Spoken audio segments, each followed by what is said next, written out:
Welcome to Lala's World. In today's tutorial, we'll be mastering your Roku TV by learning how to delete and uninstall apps easily. Whether you're looking to declutter your home screen or just free up some space, this step-by-step guide will walk you through the entire process. From your home screen where all your apps are, use your remote to navigate to the app that you want to delete. Once you get to the app, click the star button on your remote.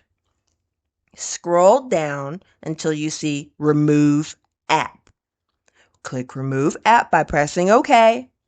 Scroll up to click Remove.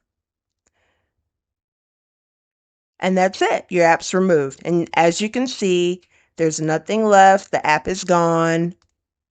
And you can scroll down and see that the app has been successfully removed.